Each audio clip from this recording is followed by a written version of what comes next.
कहां का सत्यमेव जयते।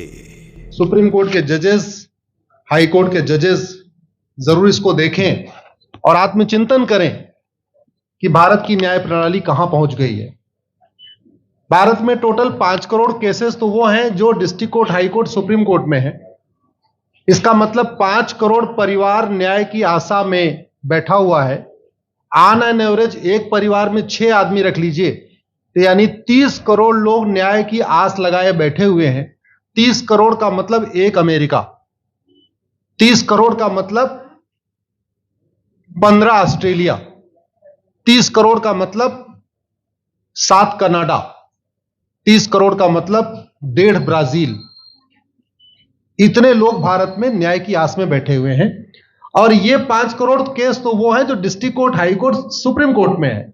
इसके पैरेलल हमारे देश में एक और जुडिशियल सिस्टम है, उसको कहते हैं तहसीलदार, एसडीएम, एडीएम, डीएम, कमिश्नर, जहां पे चकबंदी के मुकदमे चलते हैं। वो इस 5 करोड़ में काउंटेड नहीं है। जो तहसीलदार के यहां मुकदमा होता है, एसडीएम के यहां मुकदमा होता है, एडीएम के यहां होता है, डीएम के यहां होता है, चकबंदी अधिकारी जिसको सीओ कहते हैं, डीडीसी कहते हैं, एसओसी कहते हैं, वो एक इसके पैरेलल में है। और 5 करोड़ मुकदमे वहां पे भी चल रहे हैं। इसका मैं लाइव एग्जांपल देना चाहूंगा भारत की ब्लैक जस्टिस सिस्टम का। 1985 में जौनपुर में एक 10 बीघे जमीन का मुकदमा शुरू हुआ था। अभी वो सबसे नीचे पायदान पे है, जिसको कहते हैं चकबंदी अधिकारी। 1985 में मुकदमा शुरू हुआ, 2023 आ गया, लगभग 37 साल बीत चुके। 37 साल में यह नहीं तय हो पाया कि असली विल कौन सी है। 2 लोगों ने क्लेम किया, वो कह रहे हैं मुझे विल मिली है, वो कह रहे हैं मुझे विल मिली है। 37 साल में यह नहीं डिसाइड हो पाया असली विल किसकी है।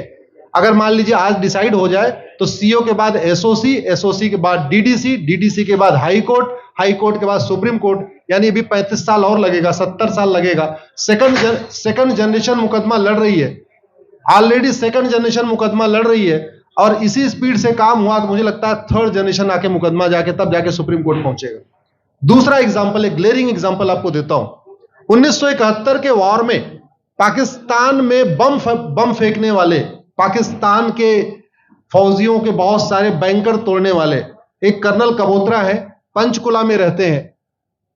दुश्मनों के उन्होंने दांत तोड़ दिए। आज 2000 से उनके मकान पे किसी ने कब्जा किया हुआ है। 2023 आ चुका है, 23 साल में वो अपने मकान को नहीं छुड़ा पाए। अभी मामला पंचकुला की डिस्ट्रिक्ट कोर्ट में है, उसके बाद चंडीगढ़ हाई कोर्ट जाएगा, फिर सुप्रीम कोर्ट जाएगा। तो 23 साल में वो सबसे नीचे पायदान पे है। वास्तविकता यह है, अंग्रेज चले गए, अंग्रेजी कानून यहीं छोड़ गए, अंग्रेजी व्यवस्था यहीं छोड़ गए। यह व्यवस्था भारत में न्याय देने के लिए नहीं बनी थी। यह जो न्यायिक जुडिशियल सिस्टम था भारत में जो बनाया गया, वो केवल और केवल भारत को लूटने बांटने के लिए बनाया गया था। क्योंकि कानून वही चल रहा है, जुडिशियल सिस्टम वही चल रहा है, इवन हमारा ड्रेस भी वही चल रहा है। अंग्रेज काले कपड़े पहनते थे, हम भी काले कपड़े पहनते हैं। अंग्रेज जून के महीने में उनको गर्मी लगती थी तो 1 महीने छुट्टी करके इंग्लैंड चले जाते थे। आज भी हमारा हाई कोर्ट, सुप्रीम कोर्ट पूरे मई जून बंद रहता है। अंग्रेजों को क्रिसमस के टाइम में दिसंबर में छुट्टी मनाना जाना होता था, 1 महीने छुट्टी कर चले जाते थे। आज भी हमारी हाई कोर्ट, सुप्रीम कोर्ट दिसंबर में क्रिसमस के टाइम में 15 दिन 20 दिन बंद हो जाती है। तो सोच वही है, किताबें वही है, व्यवस्था वही है, कानून वही है। तो स्वाभाविक सी बात है, जस्टिस होगा कहां से? जस्टिस कैसे होगा?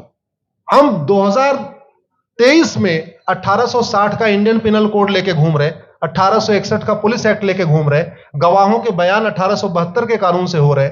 हमने सब कुछ वर्ल्ड क्लास कर लिया, लेकिन अपने जस्टिस सिस्टम को कंपेयर करने की कोशिश ही नहीं किया। जितने में एक एयरपोर्ट बनता है, एक एयरपोर्ट बनाने में 25,000 करोड़ की लागत आती है। अगर हमारी सरकारों ने एक एयरपोर्ट की कीमत जुडिशियल सिस्टम पे खर्च कर दिया होता तो हमारी न्यायिक व्यवस्था अच्छी हो गई होती। आज घटिया, चूंकि अकाउंटेबिलिटी नहीं है, जुडिशियल सिस्टम में कोई अकाउंटेबिलिटी नहीं है। किसी के साथ न्याय हो जाए, अन्याय हो जाए, कोई फर्क नहीं पड़ता। निर्दोष को जेल हो जाए, जज की कोई अकाउंटेबिलिटी नहीं। दोषी को बेल हो जाए, जज की कोई अकाउंटेबिलिटी नहीं। लाखों लाख लोग जेल में सड़ रहे हैं, लाखों धोखेबाज भ्रष्टाचारी बाहर घूम रहे हैं। मूल कारण है ब्लैक जस्टिस सिस्टम। आपने बहुत अच्छा, आपने इसमें वेब सीरीज बनाया है। और इस देश में world class airport, world class highway, world class shopping mall, सब कुछ वर्ल्ड क्लास बना लिया। इनफैक्ट अपना मोबाइल का डेटा सुरक्षित रखने के लिए हमारे सांसद, विधायक, जज आईफोन भी यूज करते हैं। अमेरिका का आईफोन यूज करते हैं हमारा डेटा सुरक्षित हो जाए। लेकिन भारत सुरक्षित हो जाए उसके लिए यह नहीं देखते कि जापान में कौन सा कानून है, अमेरिका में कौन सा कानून है, सिंगापुर में क्या अच्छा चल रहा है। कनाडा में रेंट का मामला एक डेट में खत्म होता है। सिंगापुर में अभी कुछ दिन पहले एक व्यक्ति के पास 900 ग्राम गांजा पाया गया, उसको फांसी हुई है। दोबारा वहां ड्रग स्मगलिंग होगी क्या? तो भारत में चाहे वो ड्रग स्मगलिंग है, माफिया राज है, ह्यूमन ट्रैफिकिंग है, इन सब के लिए हमारा जस्टिस सिस्टम जिम्मेदार है। कोई भी अपराध होता है उसमें दो पक्ष होता है, एक पीड़ित, एक अपराध करने वाला। जो पीड़ित होता है वो चाहता है जल्दी उसको न्याय मिल जाए, अपराध करने वाला चाहता है मुकदमा लंबा चले। भारत का न्यायिक सिस्टम अपराध करने वाले के साथ खड़ा है। बलात्कारी चाहता है उसका मुकदमा 30 साल चले और मुकदमा 30 साल चलता है। भू माफिया चाहता है कि गरीब की जमीन पे कब्जा कर ले, उसका मुकदमा 50 साल चले और आज की डेट में मुकदमा 50 साल चल रहा है। इसका मतलब वर्तमान न्यायिक सिस्टम बलात्कारी के पक्ष में है, भू माफिया के पक्ष में है, ड्रग स्मगलर के पक्ष में है, ह्यूमन ट्रैफिकर के पक्ष में है, नक्सलियों के पक्ष में है, माओवादियों के पक्ष में है, जो लोग देश विरोधी काम कर रहे हैं उनके पक्ष में है।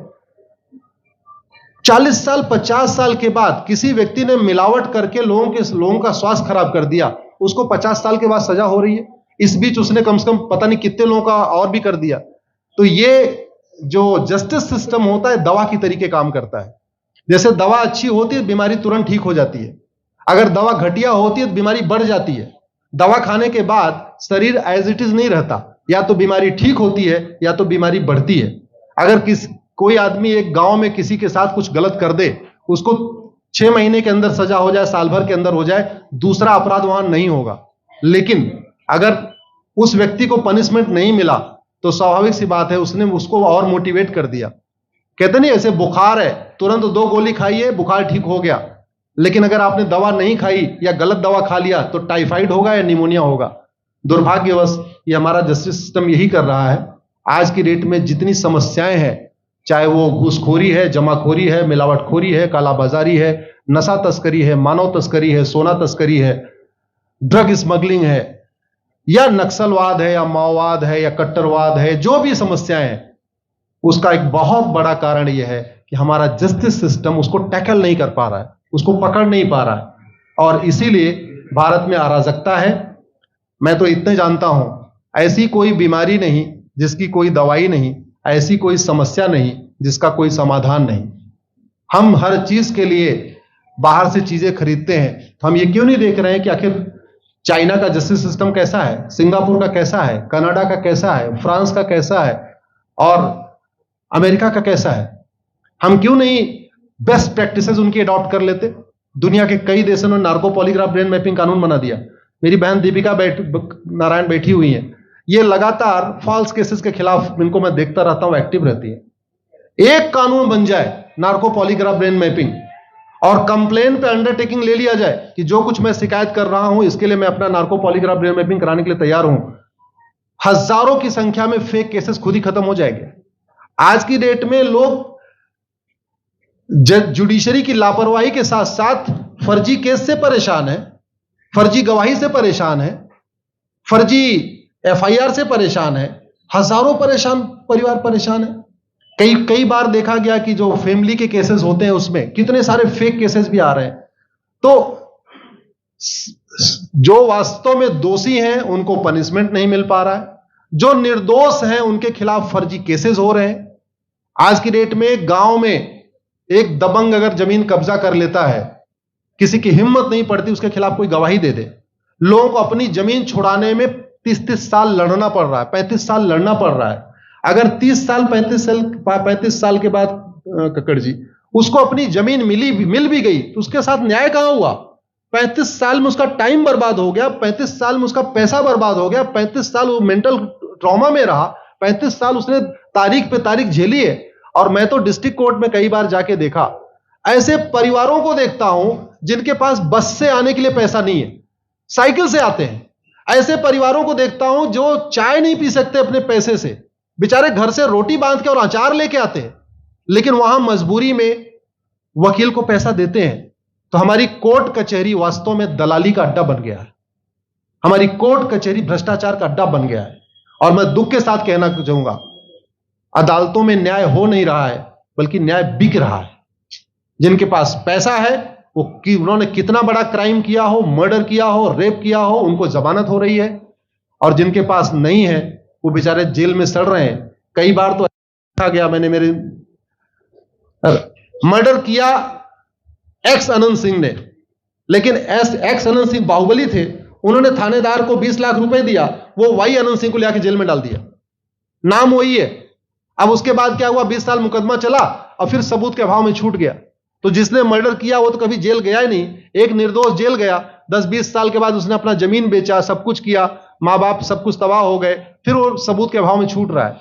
तो सबूत के अभाव में अगर 20 साल के बाद छूट भी गया हो, उसका 20 साल कौन लौटाएगा? उसके 20 साल के लिए कौन जिम्मेदार है? उसके 20 साल जो बर्बाद हुआ, उसके लिए संविधान की शपथ लेने वाले जिम्मेदार हैं। संविधान के प्रियम्बल में लिखा है, हम आपको जस्टिस देंगे, हम आपको न्याय देंगे। न्याय देने की जिम्मेदारी किसकी? जिन्होंने शपथ लिया। शपथ कौन लेते हैं? जजेस लेते हैं, सांसद, विधायक, मंत्री लेते हैं। तो आज की डेट में अगर लोगों को न्याय नहीं मिल रहा है, तो इसके लिए वही जिम्मेदार हैं जो संविधान की शपथ लेते हैं। संविधान की शपथ लेने वालों को वेतन, भत्ता, गाड़ी, बंगला इसीलिए मिलता है कि लोगों को न्याय मिल सके, फास्ट जस्टिस मिले, कंप्लीट जस्टिस मिले। अनफॉर्चुनेटली कंप्लीट जस्टिस मिलने में तो 50-60 साल लग जाता है, फास्ट जस्टिस तो सपना हो गया है। इसलिए आज आपने जो ये वेब सीरीज बनाई है, मैं आपको धन्यवाद देता हूं। एक ऐसे विषय पे जिस पे कोई टच नहीं करता, लेकिन जिससे करोड़ों लोग पीड़ित हैं। मैंने कहा ना, 5 करोड़ लोग सीधे district court, high court, supreme court के केसेस से पीड़ित हैं, और 5 करोड़ मुकदमे एसओसी, डीडीसी, तहसीलदार के यहां चल रहा है। तो अगर 5 करोड़ से 30 करोड़ लोग इधर पीड़ित हैं, तो उधर भी पीड़ित है। वास्तव में बहुत बड़ी संख्या भारत में इसी से पीड़ित है।